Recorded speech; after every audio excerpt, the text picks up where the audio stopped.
Um, we're going to talk mostly about two DNAs. One is the human telomerase promoter, and it's about 300 base pairs. And I wanted to point out several sites. There's two E boxes, one here and one here, and then there's sites that have been thought to bind SP1 and AP2, okay? And so I'm going to talk about whether, in fact, they do. We found them. Okay, the other one is an oligonucleotide. We call it EP18, and it has two CAT enhancer elements, CAAT sequences. And so I'll start with some model experiments and then move on to the real world. So one of the problems with doing purification that you soon realize is the more steps, the more transfers, the less sample you're left with. Transcription factors are very low abundant proteins, and so doing a lot of transfers is essentially defeating your purpose. So we tried to develop, and succeeded at it, to develop a method that required no transfers. Okay, that relied on a polymer called polyvinyl pyrrolidone. And polyvinyl pyrrolidone is really unique in a way. It binds DNA very avidly. I mean, it will bind down to the femtomole levels of DNA, but it doesn't bind protein detectably at all, okay? And then it has other properties that allow us to use it in a mass spectrometer. And so we envisioned the idea that what if we took a MALDI plate, one of our things for mass spec, and just coated it with polyvinyl pyrrolidone. It should bind DNA, and if there were proteins present, any of them that bind to that DNA should also be trapped on that surface, and any other proteins you could simply wash away. So, T3. What we were using here was a target plate with a target DNA and doing targeted proteomics. So that's where T3 comes from. And so the method is really simple. You could probably have a chimpanzee do this. You mix DNA with a protein extract that contains a protein you're interested in. You let the two incubate for a while, about 30 minutes, and any protein that can bind that DNA binds. You then apply it to the PVP-coated plate. Initially, we did this by just dipping a plate in polyvinyl pyrrolidone. And then once the DNA associates with the PVP, you can wash the plate, just simply pipette buffer onto it 3 times. And then the plate's ready to process for the MALDI. And so we reductively alkylate the protein, essentially making all the cysteine into one chemical form, digest it with trypsin, and then we fire a laser at each spot on the plate, and our MALDI-TOF can do MALDI-TOF, and it can also do TOF-TOF. That is, we can sequence peptides once we have them in the ion beam. So we tested this in essentially a model system. Years ago, I had made a chimera of GFP, green fluorescent protein, with a protein called CEBP. It's the CAT enhancer binding protein that binds CAT boxes. And this is using EP18, our oligo that has 2 CAT sequences. And so we first of all took our mixture, DNA and protein, and we applied it to an uncoated plate, and after you wash the plate, there's really nothing there. What we see is matrix and trypsin autolysis peptides over here. When you apply it to a PVP-coated plate, though, the results are quite different. You see all these tryptic peptides over here, which identify what protein bound. And this is wrong. It's not nuclear extract. It's a bacterial extract in this experiment. If you leave the DNA out, you don't find those peptides, right? So it's kind of a proof of concept that the method seems to be working. And so the bacterial extract contained GFP, CEBP. And so we essentially asked, well, did we recover it? Okay. Well, yeah, we sequenced the GFP part, 31% of it. We sequenced that much of it with a mascot score of 497. For those of you who aren't used to doing mascot searches, a score above 30 has a probability of 1%. Okay, so we didn't calculate the probability for that. We know it's quite high. In this chimera, there's also the CEBP sequences, and we were able to sequence about 24% of that region with a huge mascot score again. So we're pretty confident we found the protein and sequenced it. And it was able to pull it out of a crude bacterial extract. So we were wondering if proteins bind at all. And so we applied BSA to a plate, and of course we couldn't wash it because proteins don't bind to PVP. Went ahead and did all of our trypsin digestion, all of that. And at our normal laser power setting of 20%, we couldn't find anything. It was just blank. And so we did what 8x would do. We cranked the laser up to 80%. And what you find now is you can start seeing a lot of the matrix peaks, and the polymer is beginning to fragment. So at our 20% laser power, there's no problem. Well, we wanted to see, is the DNA really there? And so by changing the matrix over, you can detect DNA just like you can detect protein. And we detected EP18, and we got a pretty good mass for it. So you can measure the DNA that's on the plate as well as the protein that's on the plate. Okay, so what happens if now that we're through with our model, you take that same EP18 oligo and you mix it in with nuclear extract here from HEK293 cells.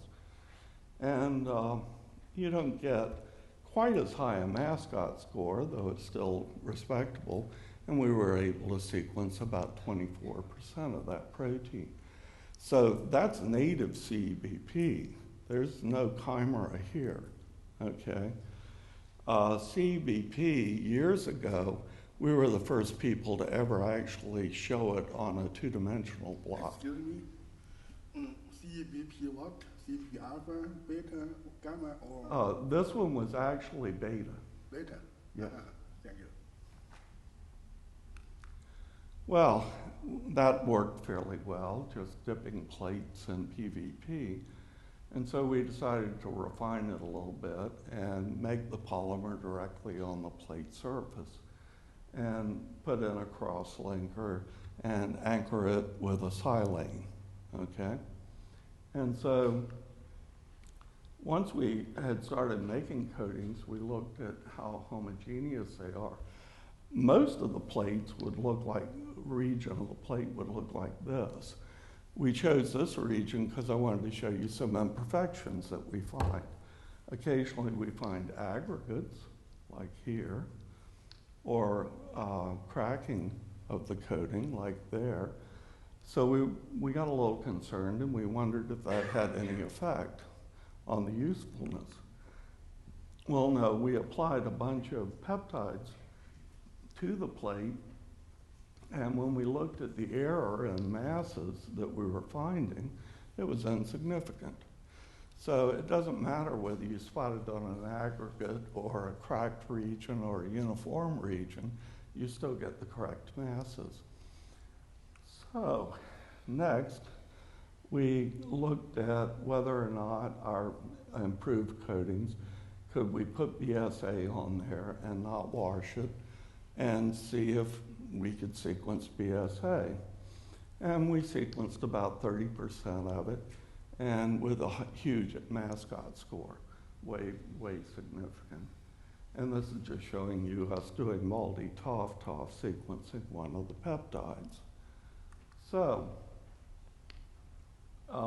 we can get quite a bit of enrichment. Here I'm going to switch over to the H-TERT promoter. And we know that the E boxes on the USF2 promoter bind USF2. We find USF2, and we sequenced about 10% of it with a respectable mascot score. SP1 binds there. We found it and sequenced it, good score. USF2, this is just showing you the sequencing of one of the peptides, which is shown here. SP1, here's sequencing of one of the other peptides from it. So we're able to look at transcription factors binding to a promoter directly with no transfers, no purification, no nothing, okay? I'll get to how easy this is a little bit later. So we decided we would see if we could also map where they bind. And we did this by making 25 overlapping oligonucleotides.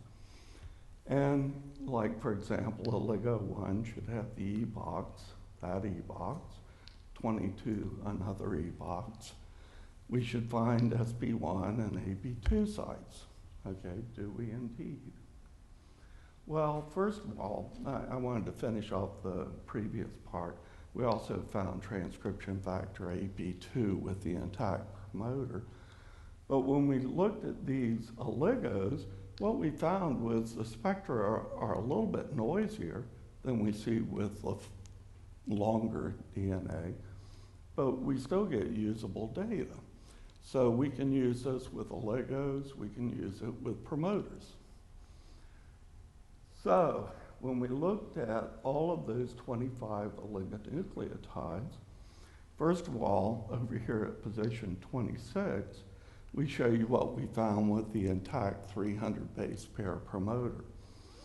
And we found AP2, SP1, USF2.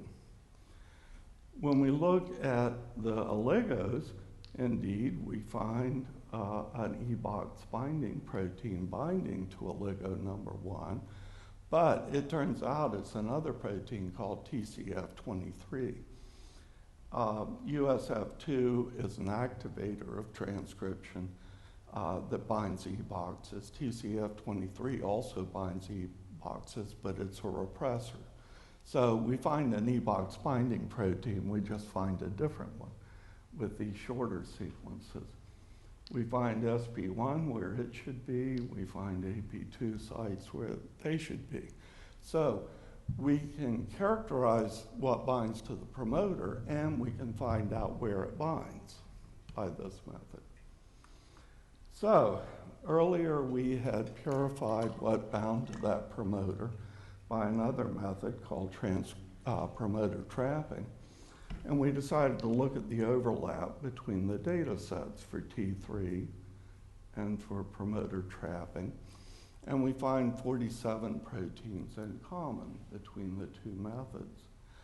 It turns out that the promoter RNA polymerase II promoter transcription machinery has been estimated to contain about 60 proteins. So the two methods are showing us that subset. Okay, I thought I would also talk about the ease of doing this. We can prepare a plate in about a half a day. We can do the sample preparation, the spotting and the washing in a day. And it takes us a day to collect the data on 384 spots. So we could look conceivably at 384 different promoters on a single plate in a 3-day period of time. This certainly beats other methods we've used. Promoter trapping, for example, took us about 2 months. Okay, so Dr. Nagore received her degree in December. I'm very proud of what she did. And I want to thank a few other people. Oleg Larionov is a promoter, a polymer chemist who helped us quite a bit. We're not very good at that area. Arturo Ponce essentially helped us do the scanning electron microscope work. Steve Bach is the principal investigator on the project that brought the MALDI-TOF. And NIH, last but not least, they've been kind enough to support my work for 26 years, which has allowed me to train a number of people. So, questions?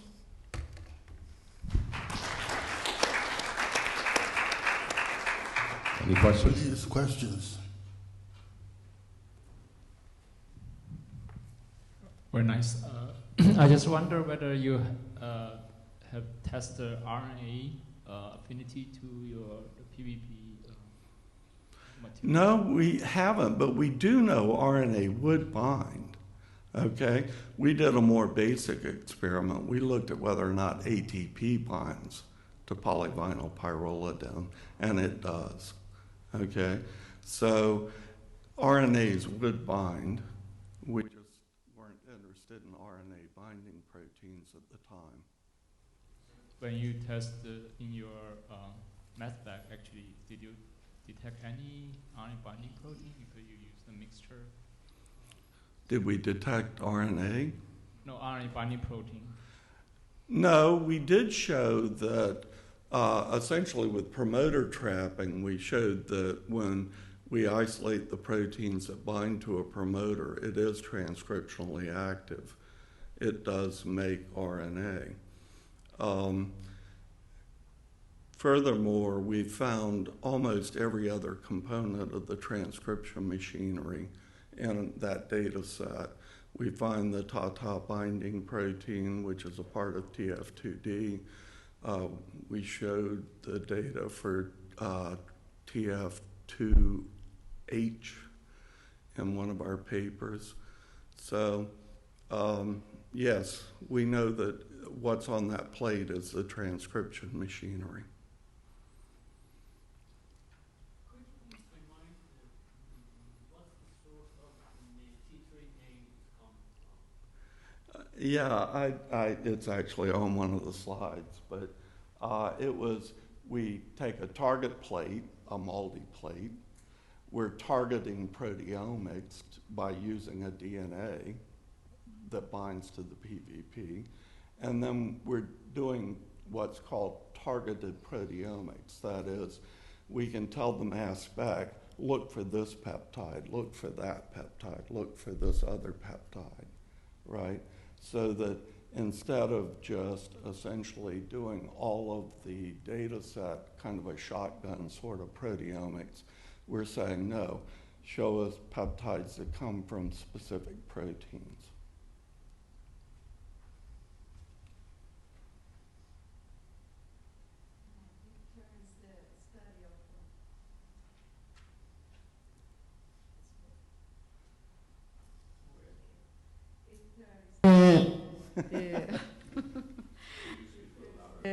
The study of the promoters much easier, no? Because doing mobility assays and things like that is very stressing. It's a very not difficult, but you don't get very good results much frequently, no? And I would like to know if you have a complex of proteins with transcription factors bound to DNA and the other part bound to other regulators, you can detect the complex of proteins. As you said, the whole complex you can detect there. Yeah, and it works with oligos, or it works with, in this case, 300 base pairs. And another data set, we looked at the C-June promoter, which is 281 base pairs, and collected data on that one as well. So essentially, you got a DNA, I can tell you what binds to it. And what binds to the protein that binds to it? Yes, yes. You would also have DNA binding a protein which bound to a second protein, that's surely. Okay. I guess that's 3 hybrid. A lot of proteins, 60s now.